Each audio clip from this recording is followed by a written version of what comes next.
당신은 은퇴 후에도 돈은 그대로인데 이상하게 삶의 만족도가 달라진 적이 있나요? 같은 연금, 같은 저축, 같은 소비 수준인데 어떤 사람은 평온하고 행복해 보이고 또 어떤 사람은 늘 불안과 허무 속에 살고 있습니다. 돈이 많고 적음보다 더 중요한 무언가가 있다는 사실을 우리는 은퇴 후에야 깨닫습니다. 오늘은 바로 그 진짜 이유에 대해 이야기해 보려 합니다. 서울에 사는 66세의 이 모 씨는 35년간 공기업에 근무하다가 정년퇴직을 했습니다. 퇴직금과 국민연금 그리고 임대 수입으로 월 400만 원 정도의 생활비를 쓰며 지내고 있습니다. 친구들 중에서도 재정적으로는 안정된 편이죠. 그런데 이상하게도 그는 자주 말합니다. 돈은 있는데 마음이 공허하다고. 은퇴 초반에는 여행도 다니고 그동안 미뤄왔던 취미도 시작했지만 얼마 못 가 흥미를 잃었습니다. 하루의 목적이 사라지니 돈이 주는 안정감도 점점 의미를 잃어갔습니다. 반면 같은 금액으로 살아가는 또 다른 사례가 있습니다. 경기도 일산의 68세 박 모 씨는 국민연금과 퇴직연금으로 매달 약 400만 원을 쓰며 삽니다. 이 씨와 재정 상태는 거의 같지만 박 씨의 하루는 완전히 다릅니다. 그는 동네 도서관에서 독서 모임을 이끌고 주 2회 복지관에서 어르신 대상 상담 봉사를 합니다. 일정한 루틴이 있고 주변 사람들과의 교류가 활발합니다. 그는 말합니다. 돈은 똑같아도 시간의 쓰임이 다르면 삶의 질은 완전히 달라진다고. 이 두 사람의 차이는 재정이 아니라 삶의 구조에 있습니다. 돈은 생존의 도구지만 의미와 관계가 없으면 그저 숫자에 불과합니다. 많은 은퇴자들이 경제적 준비에만 집중하다가 심리적 준비와 사회적 연결을 놓칩니다. 은퇴 이후의 불안은 대개 돈이 부족해서가 아니라 자신이 더 이상 누군가에게 필요한 존재가 아니라고 느끼는 데서 비롯됩니다. 그래서 은퇴 후의 삶을 준비할 때는 세 가지 균형이 필요합니다. 첫째, 재정의 지속성. 둘째, 관계의 지속성. 셋째, 의미의 지속성입니다. 한 연구에 따르면 같은 소득 수준의 은퇴자라도 사회적 관계망이 풍부한 사람은 그렇지 않은 사람보다 행복 지수가 2배 이상 높았습니다. 단순히 사람을 만나는 횟수가 아니라 누군가에게 기여하고 있다고 느끼는 경험이 삶의 질을 결정합니다. 그래서 은퇴 후에는 어디서 돈을 아낄까 보다 어디에 나를 쓸까를 고민하는 것이 훨씬 중요합니다. 예를 들어 박 씨처럼 봉사활동에 참여하거나 동네 소모임을 만들거나 작게라도 누군가를 가르치는 일을 시작하는 것이죠. 그런 활동이 결국 본인의 정체성을 다시 세우는 역할을 합니다. 또 하나 중요한 것은 시간의 설계입니다. 직장 시절에는 시간의 구조가 자연스레 주어졌지만 은퇴 후에는 스스로 일과를 만들어야 합니다. 시간을 흘려보내는 사람이 있고 시간을 구성하는 사람이 있습니다. 아침에 일어나서 하루를 계획하는 습관, 정해진 시간에 산책을 나가는 루틴, 하루의 끝에 감사한 일을 기록하는 습관. 이런 사소한 리듬이 삶의 질을 결정합니다. 돈보다 중요한 건 내가 하루를 어떻게 사용하는가입니다. 마지막으로 은퇴 이후의 소비 방식도 삶의 만족도를 크게 좌우합니다. 소비의 목적이 결핍 채우기냐, 경험 쌓기냐에 따라 행복의 깊이가 달라집니다. 단순히 물건을 사는 소비는 일시적인 만족을 주지만 새로운 배움을 위한 소비나 타인과의 관계를 위한 소비는 오래갑니다. 실제로 한 조사에서는 경험 중심 소비를 하는 은퇴자의 삶의 만족도가 물질 중심 소비자보다 40% 높게 나타났습니다. 결국 돈을 쓰는 방식이 삶의 방향을 정합니다. 정리하자면 돈이 같은데 삶의 질이 달라지는 이유는 돈이 쓰이는 구조가 다르기 때문입니다. 어떤 사람은 돈으로 불안을 덮고 또 어떤 사람은 돈으로 의미를 만듭니다. 은퇴 이후의 행복은 자산 총액보다 시간의 질과 관계의 밀도, 의미의 방향성에서 비롯됩니다. 그래서 전문가들은 말합니다. 은퇴 후 진짜 자산은 통장이 아니라 내가 하루를 어떻게 채우느냐에 달려 있다고. 지금 당신의 하루는 어떤가요? 같은 돈으로 사는 인생이라도 어떻게 살 것인가를 선택하는 순간부터 삶의 질은 달라집니다. 돈보다 중요한 것은 돈이 만들어주는 시간의 가치, 그리고 그 시간을 어디에 쓰느냐입니다.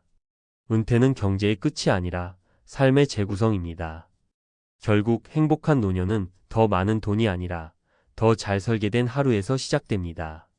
은퇴 후의 삶은 단순히 직장에서 물러난 뒤의 시간이 아니라 삶의 의미를 재편성하는 과정이다. 그러나 많은 사람들이 여전히 돈의 문제로만 은퇴를 바라본다. 얼마나 모았는가, 얼마나 버틸 수 있는가, 얼마나 줄여야 하는가에 초점을 맞춘다. 하지만 재정만으로는 삶의 질을 유지할 수 없다. 오히려 같은 돈이라도 그것을 어떤 마음으로, 어떤 관계 속에서, 어떤 리듬으로 쓰느냐에 따라 인생의 결이 달라진다. 이 차이는 생각보다 크고 그 간극은 점점 벌어진다. 은퇴자의 행복을 결정짓는 요인은 소득 수준이 아니라 심리적 안정감과 사회적 유대감이다. 다시 말해, 돈을 어떻게 쓰느냐보다 자신을 어디에 두느냐가 더 중요하다. 퇴직 후에도 자존감을 유지하는 사람들은 자신이 여전히 세상과 연결되어 있다고 느낀다.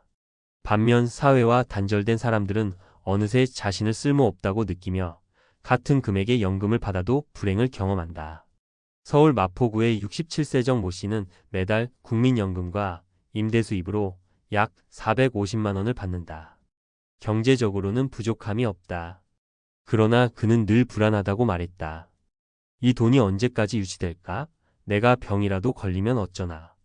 그는 재정적으로 안정적이었지만 그 돈이 자신의 존재, 이유를 보완해 주지는 않았다. 퇴직 후의 정체성 공백이 심리적 불안을 키운 것이다. 결국 그는 생활비를 아끼기 위해 모임과 외출을 줄이기 시작했고, 그럴수록 외로움이 커졌다. 심리학적으로 볼 때 인간의 행복은 소속감과 기여감에서 나온다. 일을 하지 않아도 누군가에게 필요하다고 느끼는 순간 인간은 살아있음을 느낀다. 그런데 은퇴는 이 연결을 한순간에 끊어버린다. 그 결과 같은 재정 수준이라도 마음의 기반이 약한 사람은 쉽게 무너진다. 반대로 비슷한 소득의 70세 여성 김모 씨는 전혀 다른 삶을 살고 있다. 그녀 역시 국민연금과 작은 임대 수입으로 매달 400만 원 정도를 쓰지만 주중 대부분의 시간을 지역 아동센터 봉사로 보낸다. 아이들에게 간식을 챙겨주고 숙제를 봐주는 일이 그녀의 하루를 채운다. 그녀는 이렇게 말했다. 돈이 많진 않지만 내가 여전히 쓸모 있는 사람이라는 게 좋아요. 경제적으로는 정 씨와 비슷하지만 심리적으로는 훨씬 건강하다. 그녀의 하루에는 누군가를 위한 시간이 있다. 바로 그 차이가 은퇴 후 삶의 질을 결정한다. 경제학적으로도 흥미로운 사실이 있다. 연구에 따르면 일정 수준 이상의 소득을 넘어서면 돈이 주는 행복의 증가폭은 급격히 줄어든다. 반면 의미 있는 관계와 사회적 참여는 꾸준히 행복을 높인다. 즉, 은퇴자의 행복 방정식은 소득보다 관계와 기여의 항목이 훨씬 크다. 하지만 대부분의 은퇴자들은 이 순서를 뒤집는다. 돈을 중심에 두고 관계를 부수며 불안이 커질수록 돈을 더 붙잡으려 한다. 그 결과 돈은 남지만 마음은 비어간다. 은퇴 이후의 삶에서 또 하나 중요한 요소는 리듬이다. 직장 생활에는 외부에서 주어진 시간의 틀, 즉 루틴이 있었다. 출근, 회의, 점심, 퇴근. 하지만 은퇴 후에는 이 구조가 사라진다. 구조가 사라진다는 것은 곧 정체성의 시간표가 무너진다는 의미다. 어떤 이는 자유를 느끼지만 어떤 이는 방황한다. 차이는 스스로 일과를 설계하느냐에 달려 있다. 실제로 행복한 은퇴자들은 하루 일과표를 다시 만든다. 오전에는 운동, 오후에는 독서나 취미, 주일에는 지인과의 만남, 주말에는 봉사활동. 이런 자기주도적 시간 설계가 삶의 질을 유지시킨다.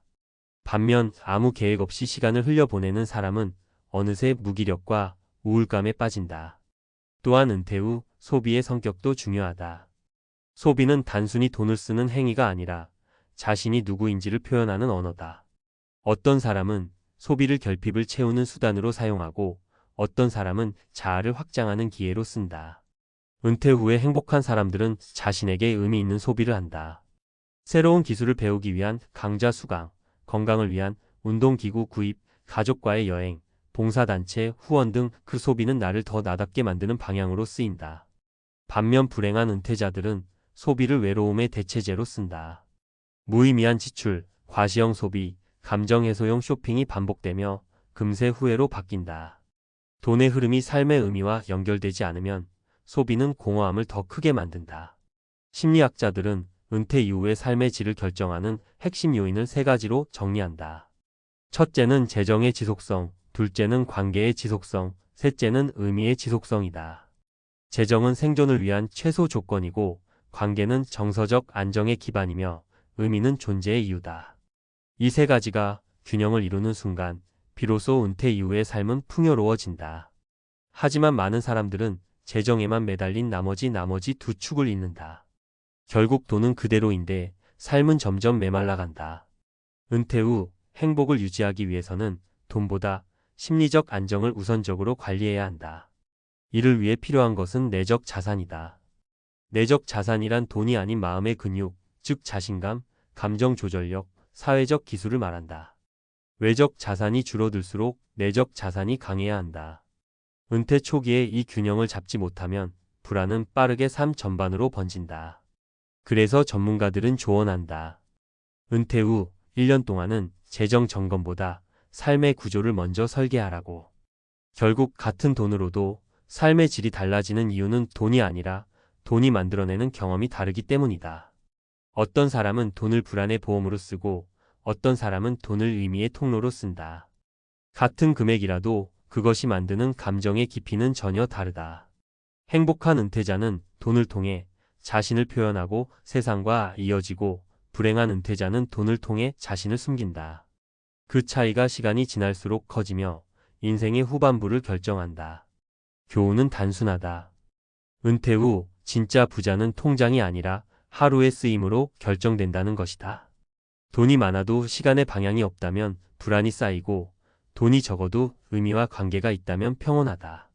결국 은퇴는 돈의 문제가 아니라 존재의 문제다. 당신이 가진 돈의 액수가 아니라 그 돈으로 어떤 하루를 만드는지가 삶의 질을 좌우한다. 그러므로 은퇴 후 가장 현명한 재테크는 자신에게 의미 있는 하루를 설계하는 것이다. 그것이야말로 누구도 빼앗을 수 없는 진짜 자산이다.